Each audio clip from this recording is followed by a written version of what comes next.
Grab your goat, grab your wand. It is Wednesday. It is time for the Witches Movie Coven. We just need something like something. Anyway, hi, thank you everybody for coming, for joining us. I'm so thrilled that this is a special day because we're doing a movie that I love. And I'm going to tell you right there because it was my pick. I get my pick movie. Who am I, you say? I am Patti Negri. I am one of the hosts of this show. You might know me from Ghost Adventures, from my regular podcast, The Witching Hour, from my book, Old World Magic, or from Paracons across America and across the world. But this is one of my special moments, my special time, my beautiful movie coven. So I will have all my cohorts introduce themselves, starting with the fabulous welcome back, Jason Mankey. Oh my God, I've been away for a month. I'm so glad to be back. I've missed you all quite a bit. I write books, and apparently I travel a lot and miss a lot of shows. A lot of books and a lot of books. Thank you. All right, Courtney. That's me. I'm Courtney Buckley, ghost bait on Scared and Alone, and so happy to celebrate your birthday with you today, Patti. Thank you. Richard Lael. That is me. I am Richard Lael. Richard Lael is one name, not two. If I were just Richard, I would be a... With that, I am known as the gentleman psychic. I'm a psychic and a medium. I used to be a psychic and a small, but I gained some weight. I am here in New Orleans, of course, but you can find me from thegentlemanpsychic.com. You can find me on Ghost Adventures sometimes. You can find me on University Magicus. So I'm a little bit of everywhere, but I am really easy to find. Wink, wink, nod, nod, say no more, say no more. Thank you very much. And last and never, ever, ever least, the beautiful and magical Heather Greene. Hi, everyone. I am Heather Greene. I am an author of Lights, Camera, Witchcraft, a critical history of witchcraft in film and television. I am also an editor at Llewellyn Worldwide and a journalist covering all things witchcraft and occult in the media. And I am so happy that we're all here together after a long hiatus. So yay, here we are, witchy season. The coven is back. And you guys keep chatting because we love that you guys are there. Thank you, Cindy. Thank you, Kelvin. Thank you, Carl. Thank you, Lisa. Thank you, Vicky. Thank you all. Keep on chatting. And yes, it's my birthday week, and I'm going to celebrate all week, and I have been. And I had not turned in my movie, and Heather, as brilliant as she is, picked the exact perfect movie for me of that, what we haven't done. It is Bewitched 2005 with Nicole Kidman and Will Ferrell. I have been waiting for this, I must say. Now, hopefully you have all seen it. And if you haven't, Richard Lael, do you have an unbiased explanation of this fine film? Oh, goodness. Do I have an explanation? I can't wait. Well, I'm going to be as diplomatic as I can be. So it started of course, in this world, in the film world. Bewitched did exist as a television show in the 60s, which it did. And then, much to the late 90s and early 2000s, that was feeding on nostalgia, the Brady Bunch, the Addams Family, people were reaching a certain age where they wanted to re-experience things from their childhood. And Hollywood knew this and wanted to recreate Bewitched. And instead of casting someone who would have been a much better Darren, they cast Will Ferrell. Now, before we go on to that, I think, my opinion, Jim Carrey would have been a great Darren. Like him or not, he would have been a great Darren because he would have gotten it. However, Will Ferrell plays a character who is an actor who has failed. He's had a couple of movies that have bombed. And so he is taking on the role of Darren Stevens in this new television series, Bewitched. But they want to cast an unknown so that he looks better. As a star, you need someone who is a lesser star so that no one looks so much at the other person and all the focus is on him. Unfortunately for them, they get Nicole Kidman to play the role of Samantha Stevens. And of course, things happen. You find out that she actually is a witch. She has no idea. She's never seen Bewitched. She was never allowed to watch Bewitched. And her father comes in, and of course is this, it's Sir Michael Caine, who plays her father. And she gets cast in this show. This guy, Will Ferrell, not Will Smith. Will Ferrell sees her and she's perfect, falls in love with her for the character, and then invites her to audition. She's perfect. She's a perfect match because not only is she a perfect match physically, but she's also a real life witch. Well, it turns out that the fellow who plays Darren, Will, is he's a real Richard, to be quite honest. He's to be blunt. Magic happens, spellcraft happens. They fall in love, but then of course she wants to give up the normal life, or the witch life, and she wants to be normal, and she sort of undoes all of the spells. In the interim, we find out that the woman playing Endora, Shirley MacLaine, is in fact a witch, which is actually pretty darn true. Anyway, Endora is also a witch who falls in love with Nicole Kidman's father. And then there's a lot of sweet nostalgia. I want to go home. She ends up by going home to the set. Uncle Arthur, which is a lousy rendition of Uncle Arthur, shows up to sort of show Darren Stevens number 3 that he actually does love her and he has to go find her. And then for some reason, Uncle Arthur is a fictional character played by Steve Carell. Stephen Carell. But he's a fictional character who's driving the car, but he's a fictional character and not a real witch. I don't know. That was where I got really confused. Like, what is this? Anyway, drives the set, and they find that they do love each other, and that the set has to go on, and that the show must go on, and in all of her struggles of finding out whether or not, how can I do this? He tells her that, well, one witch did it and lived happily ever after, Samantha. And then it was like, well, but actually the show got canceled and she went off the air. So we'll never find out. But we know that they ended up by loving each other. The end, I guess. Thank you. That was a beautiful rendition. Now we are very clear on the plot line and the complete story. And I move it over to Heather. Do we have 5 fabulous things that we do need to know about this movie, Heather? I got 5.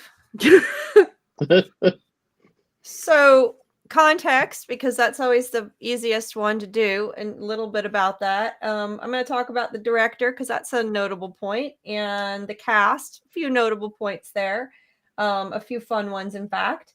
I'm going to music, and the final one, which I'm not going to tell you what that is right now. So let's start with context. This movie was released in 2005, and I typically call this period of time the Harry Potter years for witchcraft movies, because there was a lot of movies that were made about witches, specifically because Harry Potter was so successful. This was not a period of time where witchcraft movies it was a witch wave. It wasn't like the period of the late 90s. It wasn't like the early 70s. It was just capitalizing on the success. And most of these witch movies in the mid 2000s to the late 2000s, so 2005, these were fun films. They're usually just, they were almost like they were throwing them out there just to see what would stick, because this was a time of other fantastical things were catching people's interest. And again, this was to capture some of the success of Harry Potter. At this time, you had films like The Muppets, Wizard of Oz, one of my favorites, and Twitches 2, The Witches of Waverly Place. Disney was doing a lot of it because they were kind of annoyed that they hadn't picked up the Harry Potter series themselves, probably. So that's what time it is for witch films. Okay, we don't enter another wave of witch craze until about 2011-12. So this was sort of an in-between time. This was just thrown out there because, hey, we need a witch property. Let's redo Bewitched, it wasn't a redo of Bewitched. It's a tribute film to Bewitched. So that's really the point of this. So number 2 is directed by Nora Ephron. She was brought in a number of years after. This movie was in being rewritten and sort of thought through for a good long time before it was actually filmed. Nora Ephron comes on, and we rarely ever see a female director, at least not until these years. Most films are directed by men. So having a witch film directed by a woman is always notable. And if you don't know who that is, just to say she was a columnist and as well, she directed, and I have a list of them. Julia, she is, of course, more famous for Sleepless in Seattle, and You've Got Mail, and all of those kind of lovey things. She actually wrote or was a co-writer on When Harry Met Sally, another one similar. And there's just a number of films like that. She's written a bunch of stuff. This was also produced by Penny Marshall. So you had a big footprint of women on this, and that's always interesting when you have movies to see how women direct things versus men, especially when witches are concerned. That's something I look at in the book and I mention. Outside of that, so this is just notable that it was a Nora Ephron movie, and you can see her footprint definitely in the narrative. I believe. So number 3, the cast. So the cast is really fun because there's a lot of recognizable people here. Of course, Will Ferrell, who someone said they were not a big fan of. I can't agree with that. So I am a big fan of Will Ferrell, but he played the main character, and he started in Saturday Night Live, and he was on a number of films. Anchorman, Step Brothers, Old School, Talladega Nights. He's actually in the Barbie movie. I believe he's a producer of the Barbie movie. He produces a lot of stuff now. So he's been all over the place. So people are pretty familiar with him. Nicole Kidman, of course, was probably in her late 30s and had been successful for all this time. Of course, as if anybody's following me on Facebook, you could see she was in Practical Magic. She was Gillian in Practical Magic. Another famous face, Richard Lael noted, Michael Caine. He has been acting since forever. He got 2 Academy Awards, Hannah and Her Sisters, and Cider House Rules. He's in comedies. He was in one of the Muppet movies, is Ebenezer Scrooge. I mean, he's been in all the things, and he does a great job at being the serious person in a comedy against somebody who's a little insane. So that's sort of his thing. Of course, there's Shirley MacLaine was also mentioned, and she plays Eleonora and Iris. And of course, turns out she's a real witch, which is they picked a character to do that. And, a connection to her own persona, which is really nice.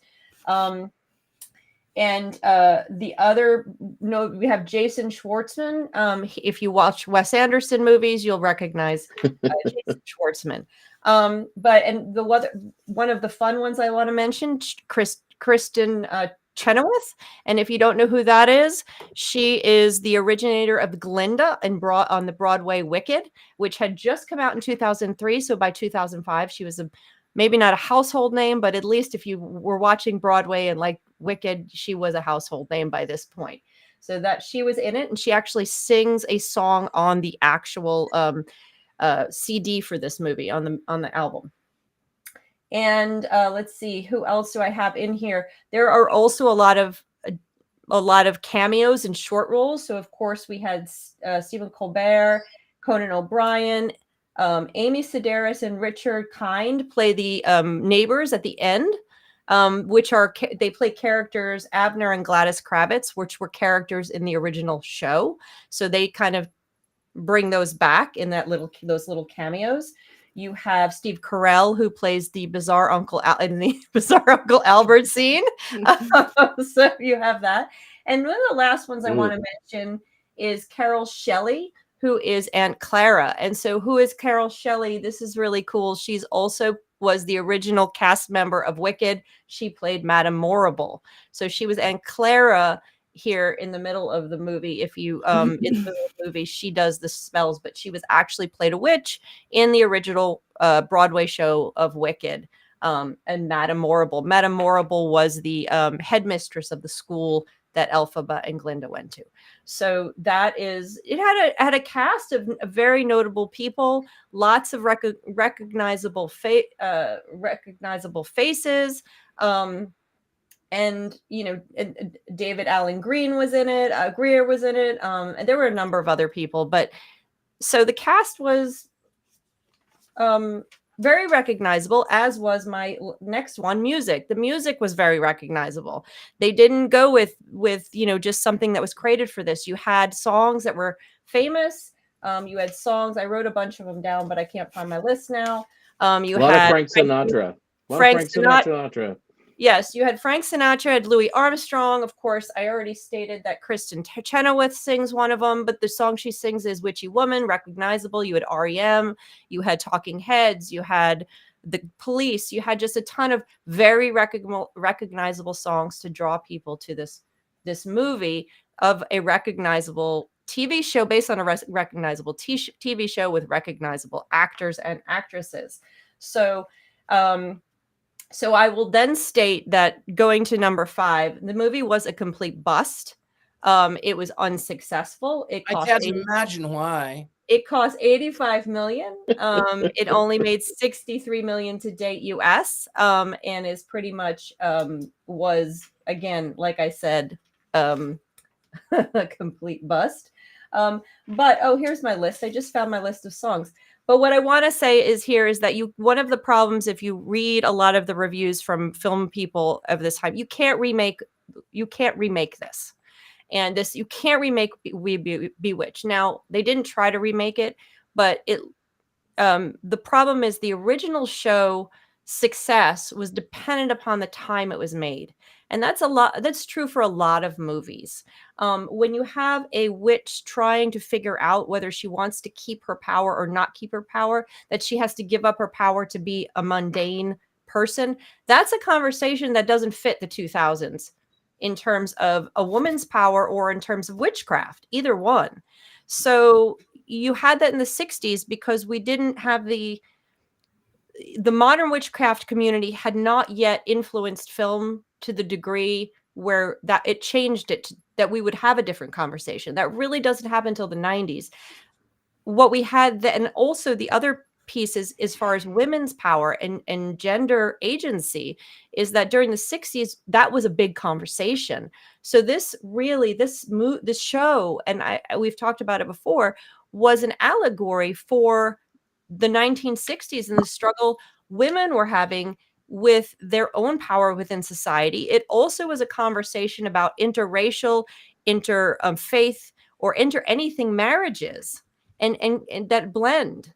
So the whole strength of the original show is displaced in the 2000s. It was a different conversation. So this movie is really a romance with a bewitched overlay.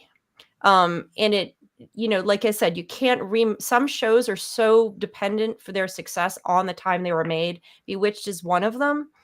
It stands the test of time. People still love to watch it. It has nothing to do with that. But to remake it now, it would have to have a different message and a different underpinnings.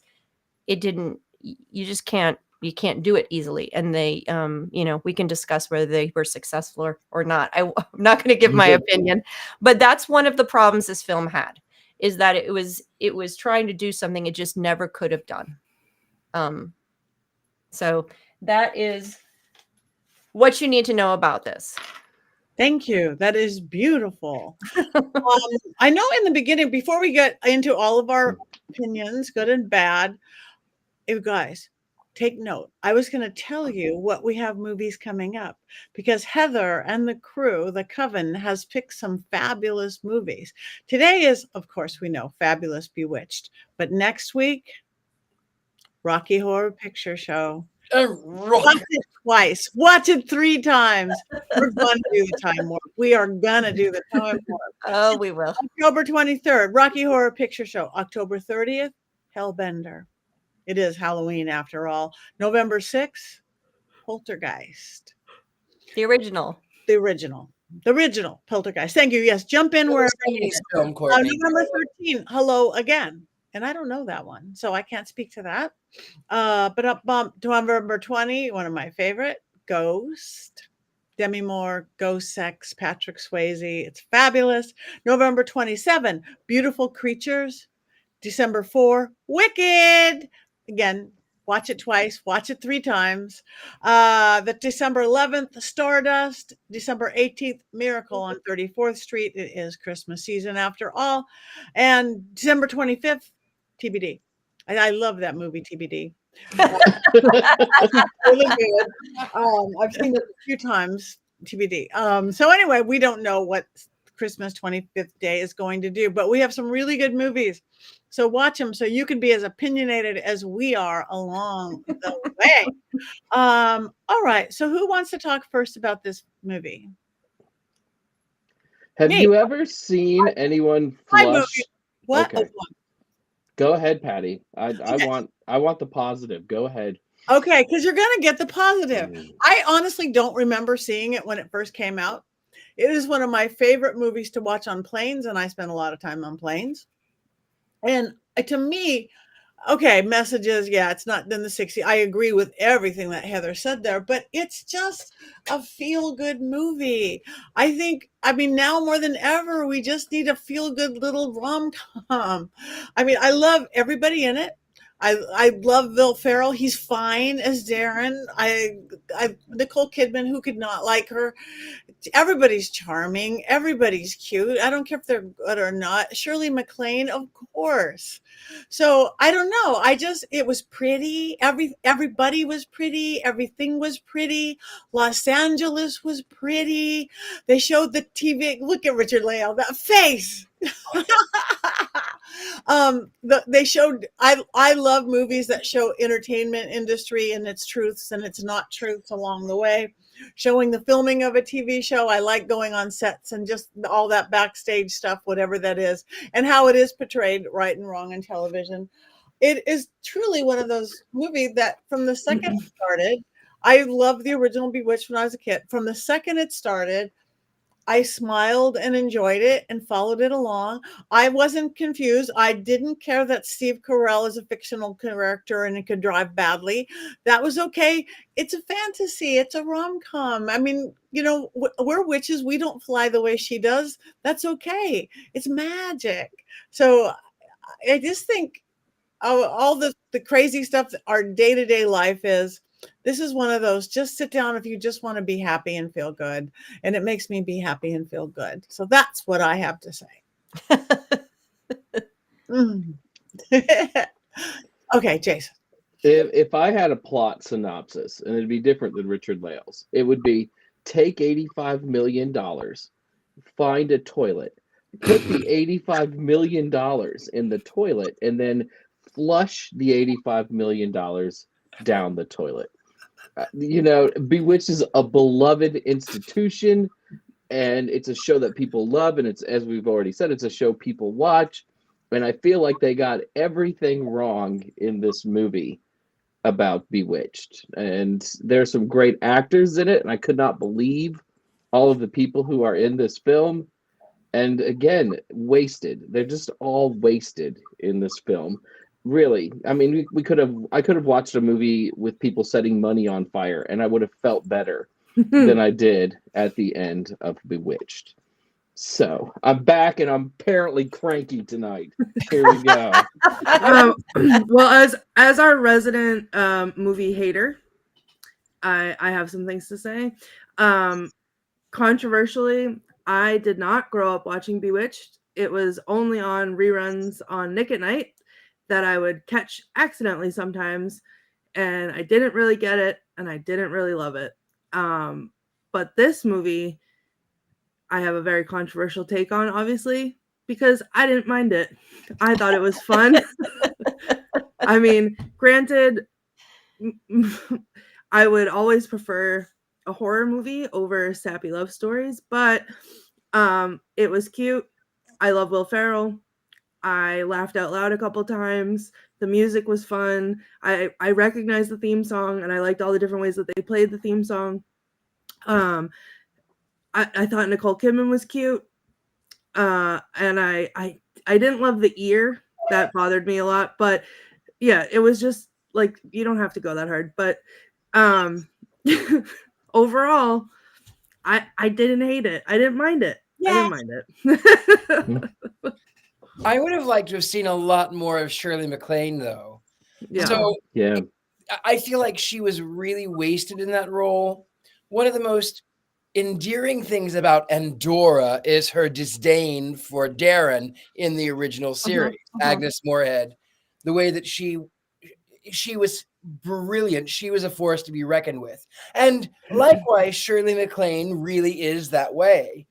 But I feel like that her whole story was wasted of witch's honor. What? Oh, I'm playing a witch. Like she's just sort of, and then at the same time, anytime a woman will show interest in the man that she's interested in, hi, I have hepatitis C. So I feel like that could have been fleshed out a little bit more. It really could have been explored a lot more. I also think that even for Samantha, the fact, well, Nicole Kidman, I don't remember what character that she was playing to play Samantha, but Nicole Kidman's character, obviously she should have known about Bewitched at one point or another. I mean, I wasn't allowed to watch it either because I was Pentecostal, but I still knew about Bewitched. So she should have known that it existed and had sort of a tertiary understanding of what it was, but she sort of walks into it like, oh, I don't know what this is. What are you doing? I don't know. I could have seen her to be a little bit more powerful. I would have liked to have seen her be a little bit more in control of the situation and a little less, well, again, it's not the 60s. So I would have liked to have seen her be a little bit more pro-woman. I'm with you on Shirley MacLaine. She's the best part of this movie, I think. Sorry, Heather.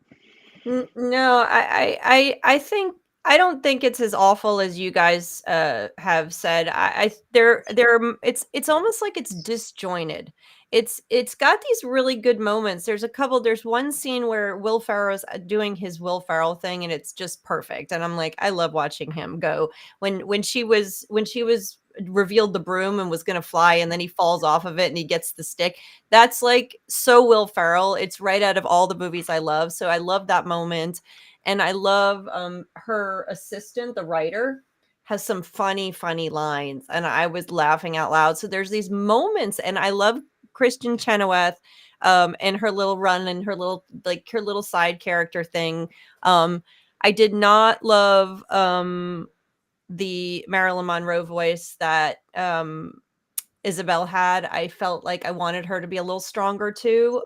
Again, it felt a little weak, and the character arc was really Will Ferrell's character, Jax, and she was just like flatline. Like Isabel was just, her character just didn't really have that much development. I just want to be normal. So that kind of, the movie feels a little flat to me and a little disjointed, and the pieces don't fit together well. It doesn't really, you want a little more about Shirley MacLaine and the explanation for Uncle Arthur, maybe a little bit. And, but it's not the worst movie I've ever seen. So will I watch it again? Not unless I have it for the, watch it for the Coven, or I'm doing a research on it. But it's not one of my favorites. And I love a good rom-com. This one just didn't flow for me enough. But again, I love Will Ferrell, so I'll watch anything he's in. So I was there. Thank you. All right.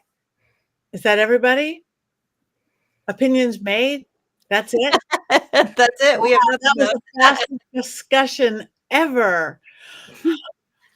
Disjointed is a really good thing to say about this movie, because there's a point in the movie where you're watching it for like 20 or 30 minutes, and then they're like, oh, we're going to do a rewind spell and cancel everything that you just watched out, which to me felt like maybe they didn't think the movie was long enough or something, and were trying to pad it, or they'd done some reshoots or some rewriting in the middle. It is a terrible, terrible moment in this film, because it insults me, the person watching this, by saying, hey, we just wasted 24 minutes of your life where you could have been doing something else.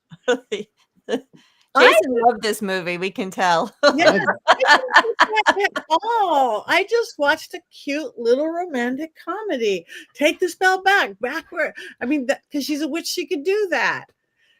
I think you guys are making it way too deep. It's not deep at all. It's not deep at all. Like I it needs to be deep. I like Nora Ephron a lot. I like her rom-com movies. I love You've Got Mail for reasons I don't understand, but I love that movie. I loved Julia and Julia. I thought she did really well in this. Oh, that was a good one. This just feels like a misfire all the way around. Yeah. It doesn't feel like one of her films. Colin has something very important to say, which is that this movie really needed an angry animated Christmas tree in it somewhere to spice things up a bit. I think every movie needs an angry animated Christmas tree to spice it up a bit, but that's just me. Courtney, I'm hoping that you captured a few of Maria's. No, not Maria. What's her Anna? Or I don't know what the character's name is. Nina's quotes, because Nina had some quotes, and I'm like, oh, Courtney's gonna have that one. I'm sure. I have a plethora, but I was also trying really hard to like pay attention. And is that a cat? There's a cat. Yes. We're getting a visit. If I take her down, she'll bite me. I thought she had her wand up already. I'm like, that's voting now. I was gonna say, is it there that what were we saying about Nora Ephron? Yeah, those movies focus so hard on the characters and really gave you a depth of character. I mean, if you look at Sleepless in Seattle, they're all repeats, honestly. And When Harry Met Sally, which he wrote, you have this really good interplay in character stuff. This is not in this movie. And I don't think they really know what they wanted to do with it. Did they really want to give it a tribute to Bewitched, or they just want to make a rom-com and layer Bewitched on top of it to make it nostalgic? And I really think it was a miss. Like, I don't know who said that, but it was a miss.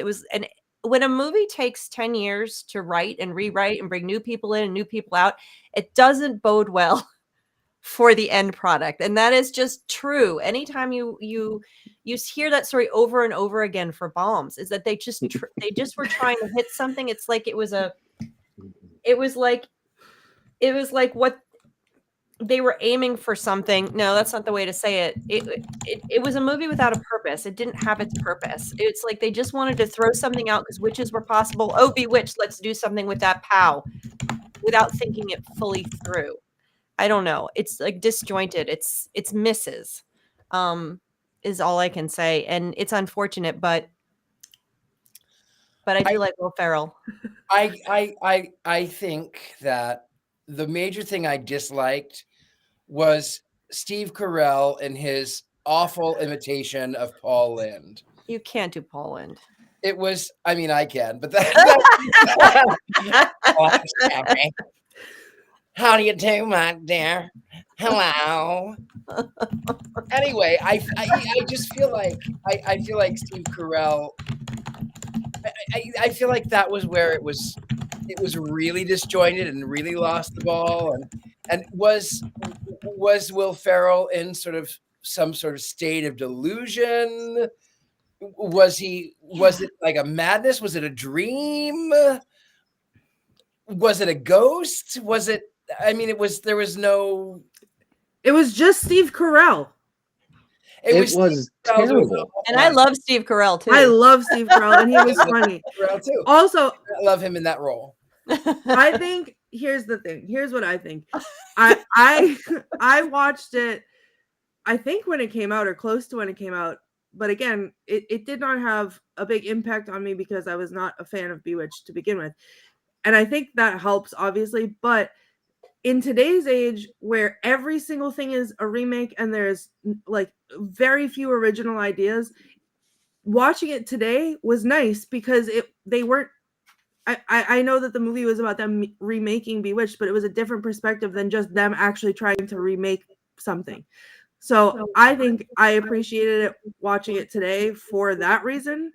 Like, I liked that. Like, I agree with Patti. I liked the behind the scenes and the being on set. And even though it was corny and ridiculous when they went home to the set and they were dancing around on the stupid spinning staircase and I wanted to vomit all over everything, it didn't matter because it was cute and it was fun and none of it mattered. No. That said, though, I really loved some of the nostalgic shows that were remade in the 90s and 2000s. The Wild Wild West, The Addams Family, The Brady Bunch. Like I loved those 70s, 50, 60, 70s remakes. I loved them. I just this is one where I drew the line. For some reason, I just never watched it. Well, I think I that, was a huge. Go ahead, Heather.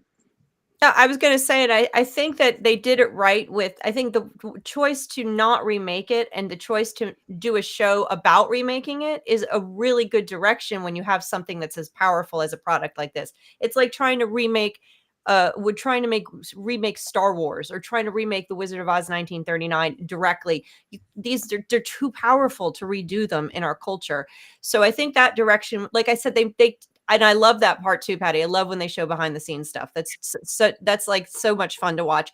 And I think that was a right choice. I think there were a lot of right choices in here. The N2 characters with Amy Sedaris, and that little scene where they're going in, adorable. That was a good choice, I think.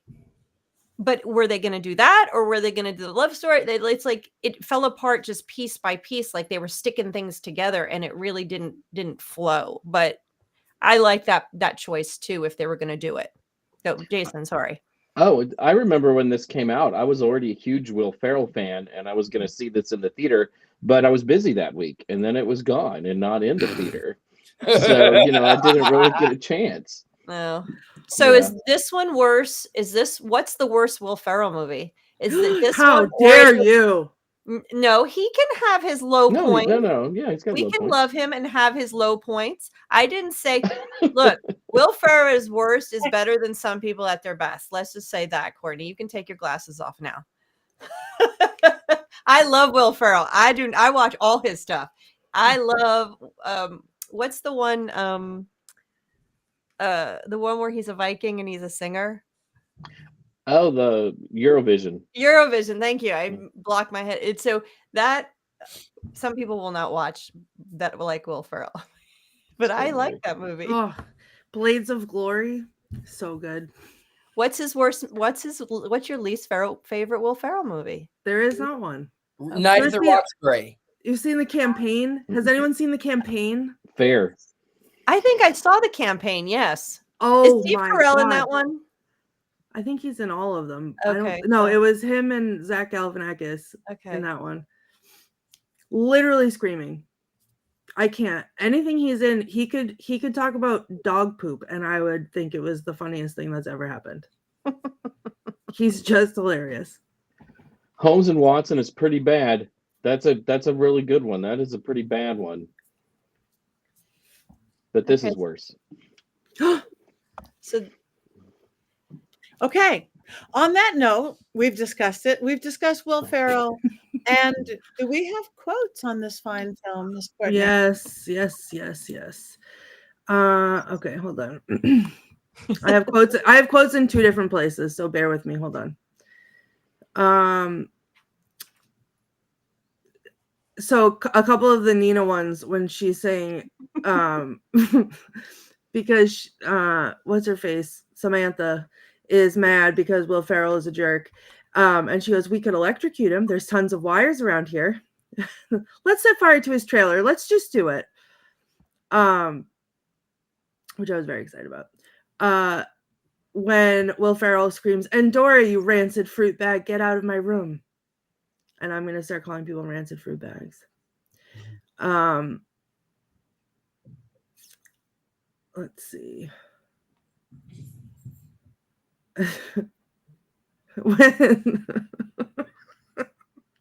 When he's doing the thing about the dog at the table and she's casting this, she's like putting the spell on him and he like doesn't understand what's happening. He's just saying things and then he very dramatically is like, where is my dog? I will die if I do not have him back. Do you understand me? I will die if I do not have him back. And then he's like, oh, I didn't mean that. Let me try it again. Where art thou, dog, thy canine lover? Where is thy hot breath on the nape of my neck? We shall form a bond, man and beast. You will lick my face, and I shall lick your snout. And then he says, I'm not doing it on purpose. And then he starts talking in Spanish, and that was pretty funny. I also love the fact that the thing that made her undo the spell and do the rewind thing that everybody's mad about, was the fact that he was listing off places for them to make love, which was a hot air balloon. Let's make love in a candy factory. Let's make love in a petting zoo. And as she's saying, I have to undo this, he's like, let's make love at SeaWorld on the back of a killer whale. Nina says, we have to make him quit. If we get naked pictures of him and pictures of farm animals, I could Photoshop them. I love that one. I love her. Let's see. Oh, when he said, once you show up in a golf cart, believe me, all is forgiven. I've done it lots of times. I'm trying to go in between my notes here.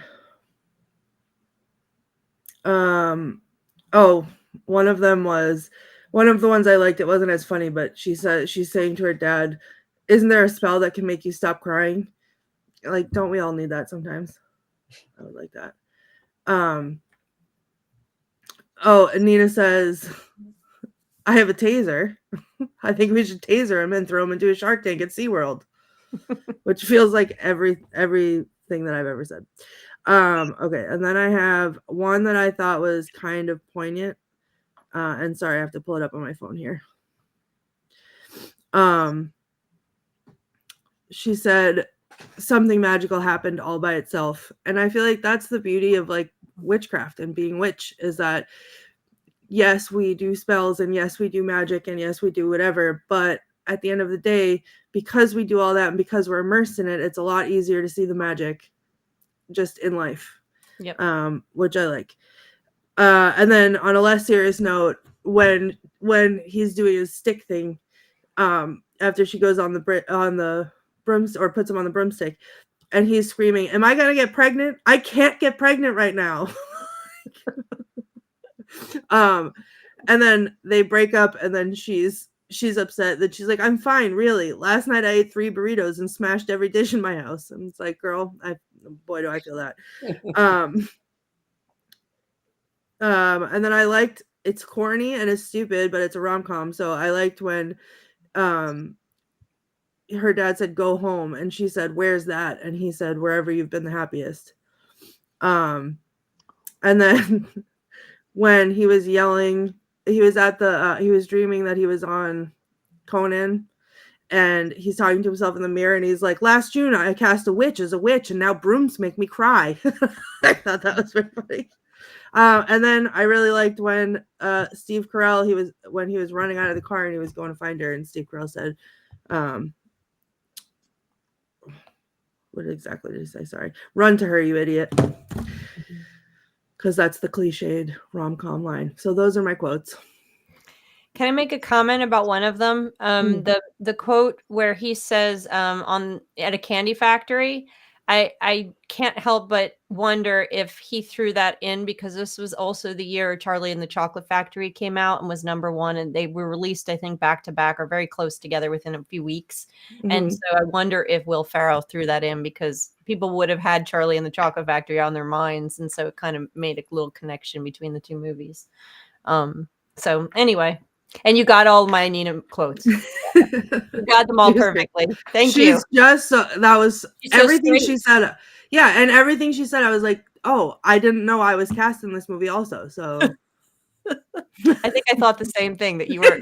Wait a minute, they cast Courtney in this movie? That's weird. It's on my IMDb, but maybe we should have it. Okay, well, I guess it is time to vote. Everybody grab your wands. Don't we have a Mankey minute? Oh my God. You guys, I'm sorry. It's been a really long birthday. I have been gone for a long time. You have been gone for so long, and we haven't always have it. I just saved the best for last, Jason. I just saved the best for last. Yeah, I'm no thumper, but I'm going to try. All right.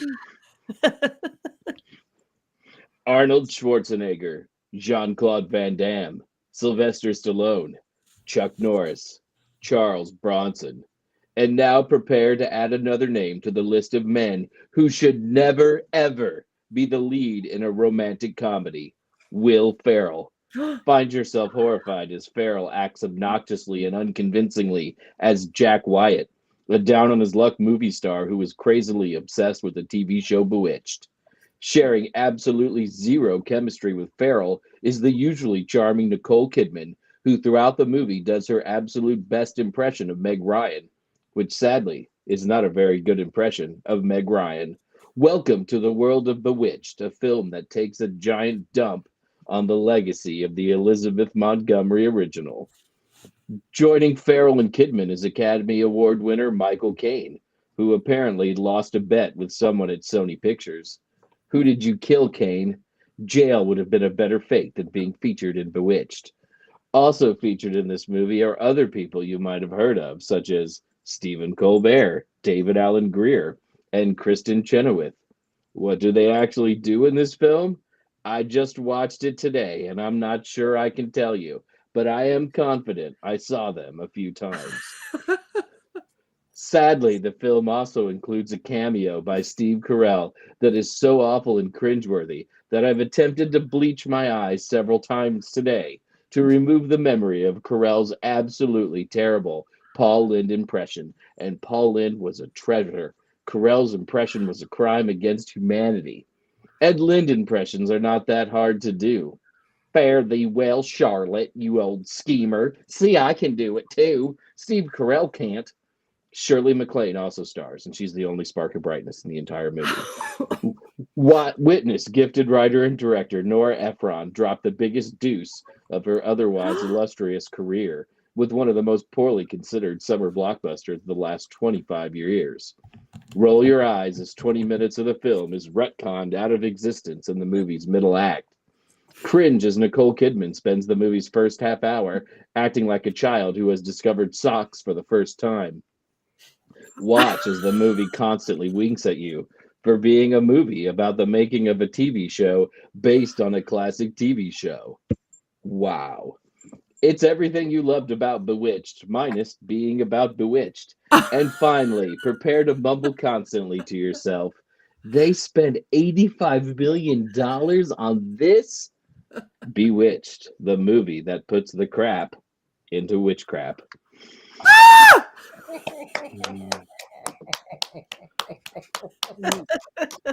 Yeah, I feel so bad now because you like this movie, Patti, and it's your birthday, and I made 4 poop jokes tonight. I'd feel terrible.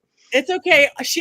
Courtney put the glasses on for me because I'm looking desperately and I don't have any up here down here in my office.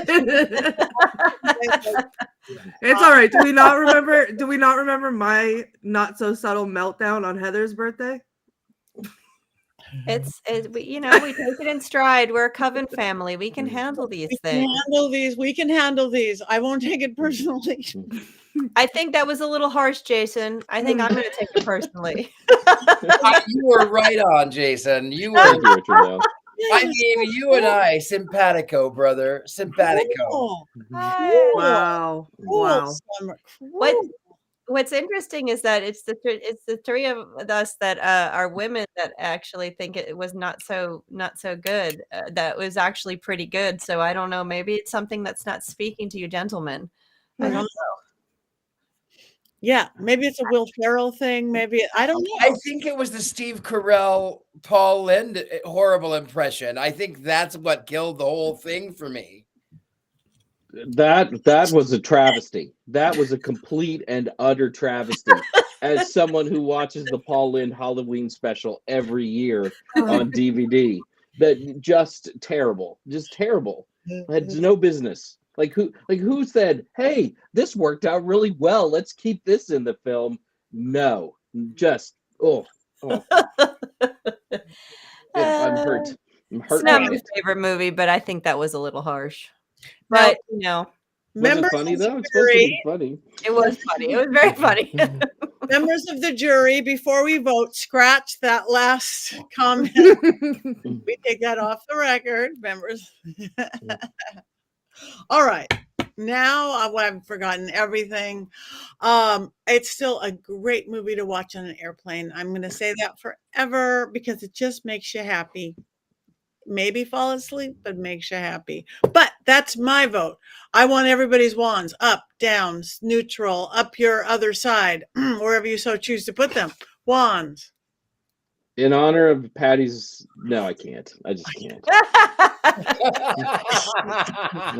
can't. Wait a minute, Richard Lael. That's not down. It's not down. It's a little better than neutral, a little better than yours, because it wasn't the worst film I've ever seen. I'll never watch it again, but it was, Nicole Kidman was cute and it was pretty. It was pretty. And I do like movies about movies, but the rest of it was pretty bad. Well, thank you. I was hoping The Killing Tree would just start in the middle of it and make this movie better. Well, The Killing Tree would make any movie better, so Yes, that's a big ask. Okay, up. Everybody in the audience, I am up, Courtney's up, and Heather is a complete neutral. Yeah, I'm a neutral. Jason is as low as it goes. And Lael, I'm impressed. I think maybe everyone's been speculating in the comments about where the hexes are going and who they're coming from, and I'm feeling like might be coming from Patti to Jason this week. I don't have glasses, but I have a hex. Okay. I'm glad I got some new evil eye bracelets. I should be in good shape. Kelvin, wands up, horns up. Colin, wands up. I don't forget the why, because he would not have gotten the Mankey movie moment. Wands down, Mary Jane. Up for Lisa. Down for Gwelt. Well, it's little. I'll give it a wands up for Patty's birthday. I'll take it. I'll take any reason up. Agree with Patti, not just because it's her birthday. Wands up. Thank you. Wands up. Shirley MacLaine. Yes, Cindy. Wands up for 2000 era Hollywood. That's something. 2000 era Hollywood, where you go dine. They're stopping at the Coffee Bean. I remember those days when Hollywood was pretty and nice, and before homeless people didn't live at my. I remember that Hollywood. It was pretty. Poop. Oh, I'm sorry, that was Mary Jane.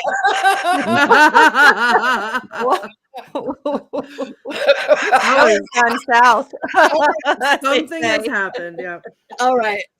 Okay. Next week again. What do we have? Oh, Rocky Horror Picture Show. Mm-hmm. Everybody, practice the time warp, please, because I think that's what we should do at the end. Watch the movie, and anybody have anything coming up that they want to say? We have First we have a hello. Chad, you're home. I knew Richard Lael was gonna say that. Every time he tries to like video chat with me, I'm in my car driving. He has no idea what the inside of my apartment looks like. He only thinks I live in my car, which I'm totally fine with. And I've been here lurking for the last 15 minutes because Rob was like, "You want to be a special guest? You should be a special guest." And he would not stop haranguing me. And I was like, "Fine, I'll do it from the front seat of my hoopty." But I'm here. So, did you want to rate? What do you have to say about Bewitched? It's my birthday. Well, first of all, happy birthday to you. And Bewitched is one of those movies that exists. Yes. Statement. Now, that being said, I'm gonna risk getting in an accident. Apparently, I have complicated thoughts about Bewitched because I think the cast is spectacular. I think they should have just done a movie of the show rather than this contrived. They cast a woman who actually is a witch, and then all the characters show. It's such a unnecessary premise that I think if they had the cast they had and actually done Bewitched, and then gave Steve Carell a bit more notes, it would have been spectacular. Absolutely spectacular. Now, I do have one little thing I need to say about it, which is that Carol Shelley, the late Carol Shelley, who played Aunt Clara, famously was the original Madame Morrible in Wicked, so it wasn't her first time playing a witch. I don't know if that was said earlier or not. I hope not. It was, but that's okay. Oh, hell. Just drive the point home. It's She okay. was a fantastic Madame Morrible. Did you just make a car pun at me? After that crappy, feculent review that you gave earlier, turning a brown eye on this entire film? Wow. Wow. Man, I am don't mean so to be down. hurt. I don't mean to be down in the dumps, but I mean you blew the whole thing. He's not stopping. Go, Chad. We're about to go in the we're about to go in the freezer again. Maybe the trunk this time. I Jason's have a going into glove compartment, and it We're is going to open. the glove compartment. Anyway, I don't have a wand, but I do have a Starbucks straw, and so I will do the same basic rating that Richard Lael gave, because I agree with him, and visually it is a very lovely film. Thank you. So I think the Wands Up wins. Yeah. I heard about the math. The Wands Up definitely wins on this one. Look who else we have for Patty's birthday. Ah! This is the best birthday ever. One's up or one's down. Yes. Yay, girls rule. My angle. It's pretty close to my angle. Travesty on every level. Your wand has disappeared into the ethers there, but that's okay. It was up. Yeah. Okay, well, guys, thank you guys for coming on. You made my birthday very, very, very special. And thank you for watching this fabulous film, whether you liked it or not. You watched it for me. And thank you, Heather, for putting it in the queue for me. And if you guys don't like Rocky Horror Picture Show, I just might hex you. This is also true. I will. I'm sure we'll all have stories. We'll all have stories. We will all have stories. Again, a couple minutes left. Does anybody have anything they want to talk about coming up? I do. Yes, Richard Lael, then Heather. Sorry. Yes.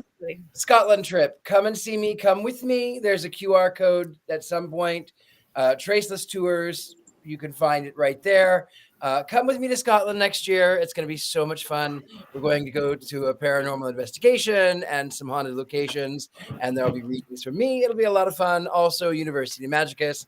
And if you would like a seance here in person in New Orleans, I do it here in my house. Also, I read tarot here in New Orleans. So that's me. The gentleman. Hey, thank you. And you guys do it. All of that is amazing. Heather.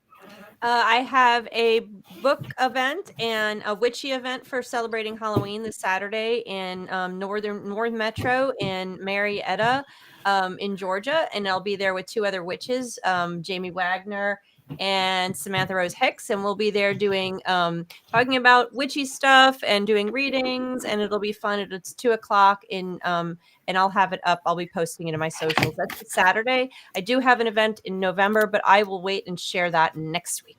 Perfect. Thank you, Mitch. Anybody else? This weekend, I'll be in Vegas at the Sin City Witches Samhain Soiree, where I will be leading the Samhain ritual at the stroke of midnight. And next weekend, I am in Iowa all weekend in Cedar Rapids teaching at the Illuminations bookstore. Perfect. Thank you. Anybody else? I've decided to embrace spooky season because I've been missing a lot because of work. So this weekend, over the course of the weekend, I'm going back to my roots and I am craving some scary video games and I would love some company. So keep an eye on all the socials. I am at the Themes on Twitch. I will be posting it. So you can join me, you can watch, you can scare me while I play, and we can have a good time. Perfect. Anybody else? I was invited. Yeah, definitely involved. Yeah. Okay, me, anybody in Texas, the Dallas area, actually this weekend, I'm going to be in Mineral Wells, Texas. And we're going to be doing a paranormal investigation at the very scary and fabulous Haunted Hill House. And actually Mineral Wells, Texas, where they have crazy water, there's lithium in the drinking water there. So everybody's happy. Everybody's happy in Mineral Wells, Texas. So come join me there. And then I'll talk about everything else next week. So come on down. You guys follow our social medias, like us, check out our websites, our books, and find your wand for next week because it's Rocky Horror Picture Show. All I right. think you'll find my wand tonight.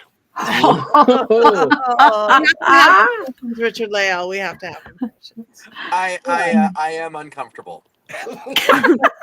My favorite thing about Chad being on the show tonight is that we can only see his eyes and his eyebrows. Robin is hard, lovely. Looking over a little where's Waldo, whatever. All right. Oh my god, that is hilarious. I had no idea. Yeah.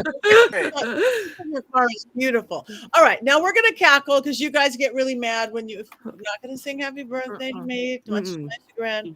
But we will cackle. But you gotta do the nose twitch. Okay? Can you do the nose twitch as we cackle? It's 7. I don't think I can do both at the same Yes, time. you can. 1, 2, 3. Here we go.